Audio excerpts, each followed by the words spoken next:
किताबें हमारी सबसे अच्छी दोस्त होती हैं। जिसने भी ये कहा है बहुत सही कहा है। किताबें कोई शर्त नहीं रखती, कोई कंसल्टेशन फीस नहीं मांगती, सिर्फ एक छोटी सी कीमत मांगती हैं और वो जिंदगी का बेशकीमती खजाना आपको दे डालती हैं। हिंदी में आत्मकथाएं लिखना आसान नहीं है। हिंदी क्या किसी भी भाषा में लिखना आसान नहीं है। किसी भी क्षेत्र के व्यक्ति के लिए लिखना आसान नहीं है, क्योंकि आत्मकथा लेखन जो है वो बहुत कठोर ईमानदारी की मांग करता है। आपको खुद के साथ कठोर होना पड़ता है। आपको अपनी जिंदगी को उधारना पड़ता है। वो सब कुछ बताना होता है जो आप सारी दुनिया से छिपाते आ रहे थे। अपने दुख, अपने सुख, अपनी हंसी, अपनी खुशी, अपने दोष, अपनी गलतियां, सब कुछ। इसके बावजूद पुरुषों की आत्मकथा लेखन और स्त्रियों की आत्मकथा लेखन में बहुत गहरा फर्क है। क्योंकि एक विडंबना कहिए या दो मुहा रवैया कहिए, पुरुष अगर अपनी गलतियों को बताता है तो वो उसे साहस कहते हैं, और जब कोई स्त्री अपने जीवन को आपके सामने रखती है तो उसे भावुक कहते हैं और लिजलिजापन खोज लिया जाता है ऐसे किताबों में। आखिर कोई लेखक अपनी पूरी जिंदगी पाठकों के सामने क्यों रखता है? ऐसा कौन सा सुख उसे मिल जाता है? ऐसा क्यों होता है कि 86 साल की उम्र में जाकर किसी चंद्र किरण सोनरिक्सा को अपनी आत्मकथा लिखने पड़ती है? कुछ तो है जो आपके और उस लेखक के अंदर दबा हुआ रहता है, जिसका सामने आना बहुत जरूरी है। आत्मकथाओं से हलचल मचती है क्योंकि वो कन्फेशन है, लेकिन जब वो कन्फेशन होता है तो उसके दायरे में और उसकी चपेट में वो सारे लोग आते हैं जो आपसे जुड़े हुए होते हैं, जिन्होंने किसी ना किसी रूप में आपके साथ गलत किया या आपने अगर किसी के साथ गलत किया। ये सारी चीजें अगर सलीके से, कायदे से रखी जाएं, तब जाके कोई एक बहुत अच्छी आत्मकथा बनती है। बहुत से लोगों के लिए आत्मकथा जो होती है वो सफलता की कहानी होती है। हम सफलता से तो सीखते हैं।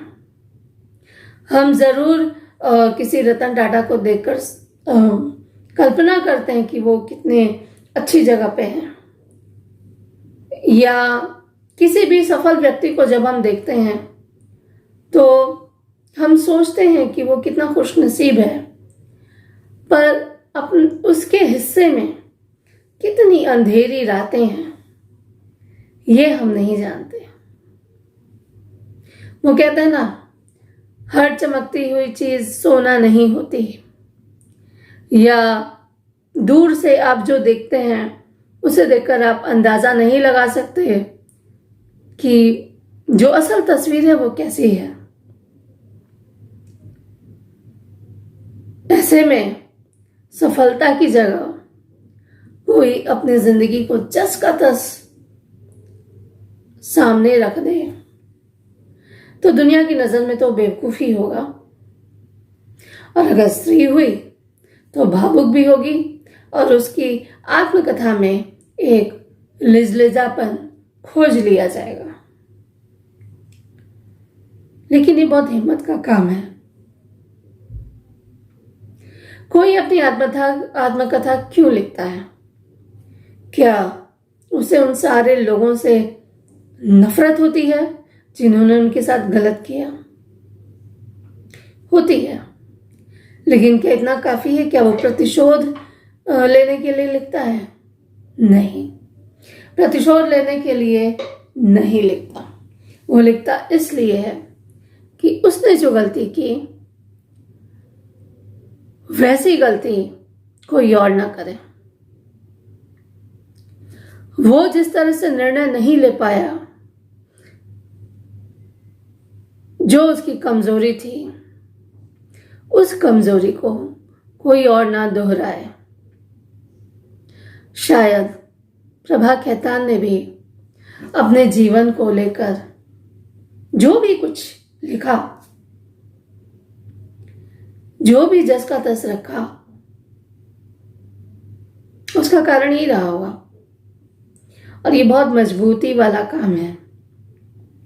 तो महिला दिवस आ रहा है, तो मुझे लगा कि ऐसे ही किसी बेबाक, साहसी और प्रखर महिला के बारे में बात की जाए,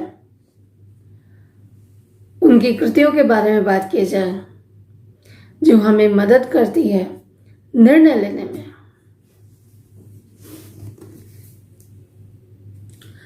अन्या से अनन्या, ये प्रभा खेतान जी की आत्मकथा है। मैं जब पत्रकारिता में शुरुआती दौर में आई थी तो एक या दो बार उन्हें देखा था। बड़ी इच्छा थी कि उनसे बात की जाए, उनसे मिला जाए, लेकिन वो बहुत धीर गंभीर महिला थी और अनायास ही एक हिचक आपको हो जाती है, क्योंकि हम तब नए थे, हम उनको समझते नहीं। मैंने उनकी किताबें पढ़ी हैं, और भी किताबें पढ़ी हैं, लेकिन जब इसे पढ़ा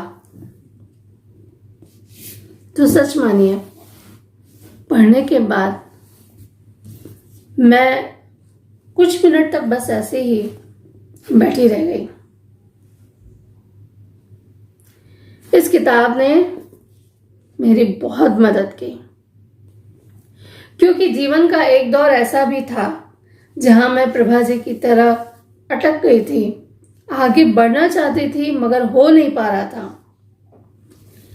ऐसी स्थिति में किताब मेरे हाथ में आई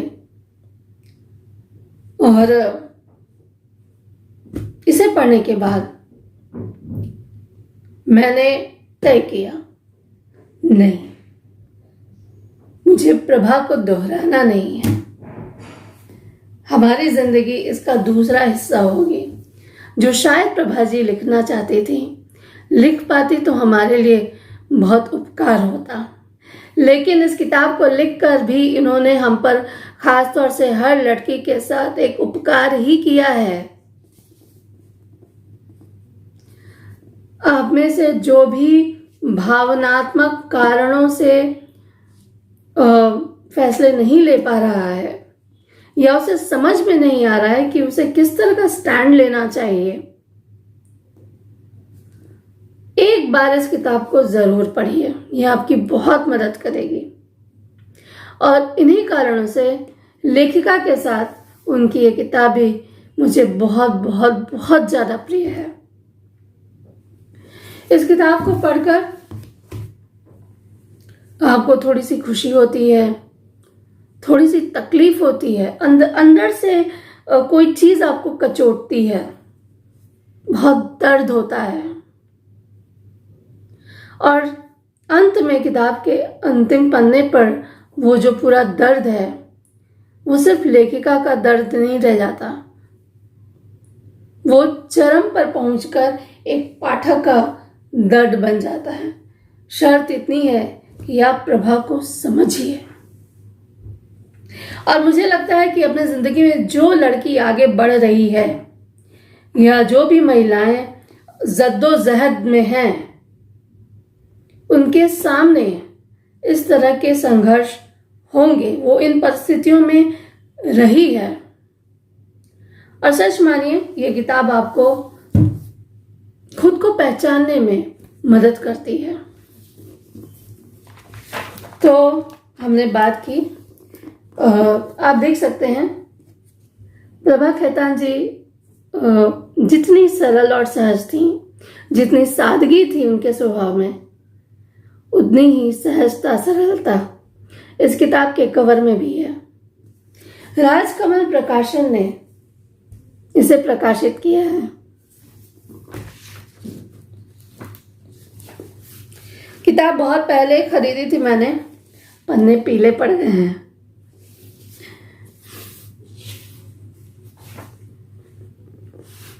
इसका पहला संस्करण 2007 में आया था और पहली आवृत्ति हुई थी 2008 में।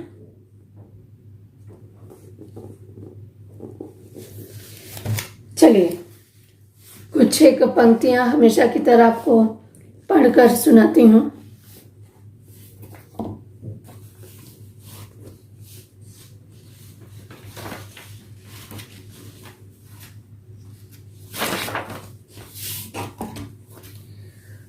सती को प्रणाम। सती मां, तेरा आदर्श मेरे सामने हमेशा रहा। मैंने खुद को उसी परंपरा में ढालने की कोशिश की।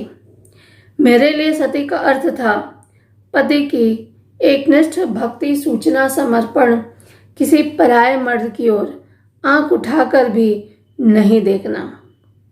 लेकिन आज मेरे भीतर की बची हुई स्त्री को प्रणाम। बहुतेरे रूपों में बहुत दिन जी चुकी हूं और आज 60 की हो चुकी हूं। आधी शताब्दी से ऊपर। कल ही तो न्यूयॉर्क आई हूं। बहुत सालों बाद सब कुछ कितना बदला बदला लग रहा है।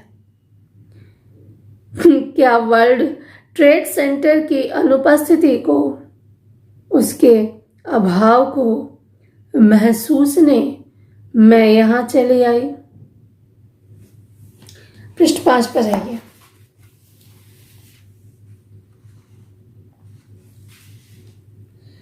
आगे बढ़ती हूं मैं। आपको पता चलता है कि प्रभा जी बचपन से कैसी हैं। आप 29 पर आइए।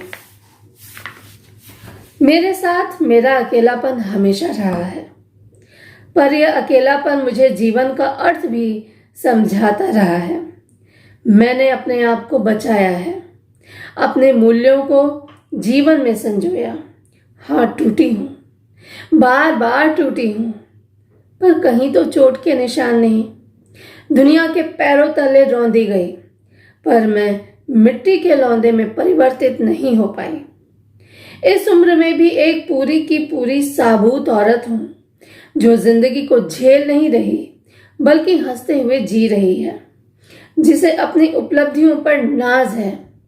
दोस्ती का हाथ बढ़ाकर जिसकी गर्म हथेलियां हर किसी को अपने करीब खींच लेती हैं।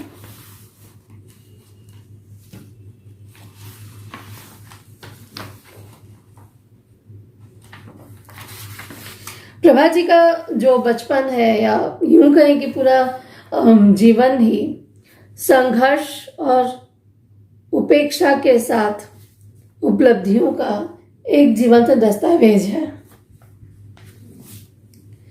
पृष्ठ 31 पर वो कहती हैं, कैसा अनाथ बचपन था। अम्मा ने कभी मुझे गोद में लेकर चूमा नहीं। मैं चुपचाप उनके कमरे के दरवाजे पर खड़ी रहती।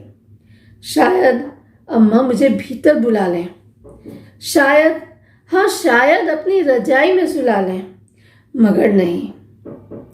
एक शाश्वत दूरी बनी रही हमेशा हम दोनों के बीच। अम्मा मेरी बातों को समझ नहीं पाती थी।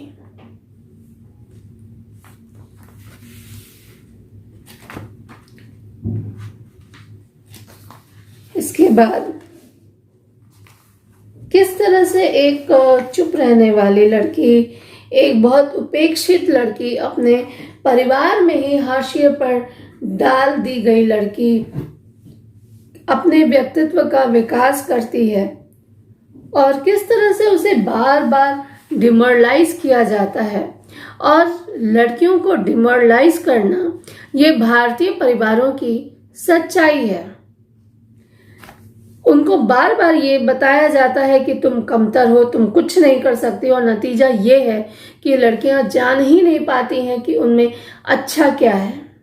और फिर होता ये है कि जो उनके साथ कर दिया जाता है वो चुपचाप उसको अपनी नियति मानकर स्वीकार कर लेती हैं। ऐसा तो नहीं होना चाहिए ना। किसी ने आपको कह दिया कि आप मोटी हो, कम खाया करो, या तुम्हारा वजन ज्यादा बढ़ा हुआ है, या तुमसे नहीं होगा, या तुमको अंग्रेजी नहीं आती, या तुमको चलने का शौर नहीं है, तुमको रहने का शौर नहीं है, तुमको कपड़े पहनने नहीं आते हैं, बस। और खासतौर ये हर उस लड़की के साथ होता है जो बहुत प्रखर होती है, जो सवाल करती है, जो झुकने को तैयार नहीं होती है। लेकिन हर लड़की ऐसी नहीं होती कि वो झुके नहीं। कुछ लड़कियां ऐसी भी होती हैं जो मान लेती हैं वही जो उनको कहा जाता है और वो करती हैं वही। तो इस पितृसत्ता की जो सच्चाई है वो आपको इस किताब में दिखेगी। और मुझे लगता है कि हर लड़की जो भी है कभी ना कहीं किसी ना किसी रूप में इन परिस्थितियों से गुजरती है।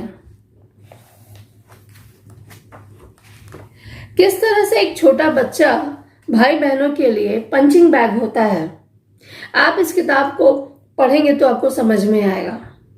बड़े से लेकर छोटा तक हर कोई उसे कुछ भी कह के कुछ भी सुनाकर चला जाता है।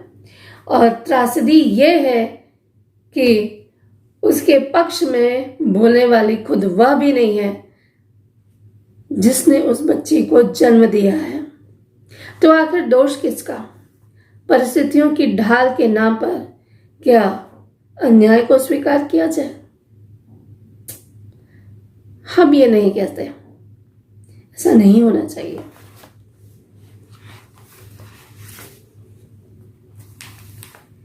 बहुत सारी बातें हैं इसमें, आगे बढ़ती हूं। 260 नंबर पृष्ठ। अपनी तमाम निर्भरता के बावजूद एक सफल व्यवसायी महिला होते हुए भी एक इस संबंध के कारण लोगों की ताना बोली और उपेक्षा से मन की सारी कोमलता झुलस जाती थी। एक तीखी यंत्रणा से मन चीखने लगता था। पर ये बातें मैं किससे कहती? कौन था वहां सुनने वाला? 261 पृष्ठ। किसी ने मुझसे यह नहीं पूछा कि मैं क्या चाहती हूं, मुझसे केवल चाहा गया। दूसरों की आशा प्रत्याशा का दबाव मुझे तोड़े डाल रहा था। समझ रही थी कि आसपास के व्यक्तियों, सामाजिक और नैतिक दबावों तथा जन्मगत संस्कारों से इतनी जल्दी मुक्त होना संभव नहीं।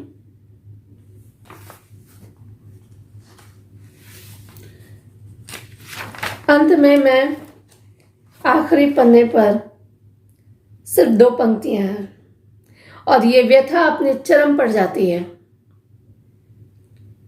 उनकी स्मरण सभा में उन्हें कई रूपों में संबोधित और याद किया गया। कलकत्ते के वरिष्ठ नागरिक, समाज सेवी, सफल डॉक्टर पीछे पत्नी और बच्चों को छोड़कर गए हैं। प्रभा खेतान नामक स्त्री का कहीं भी जिक्र नहीं था।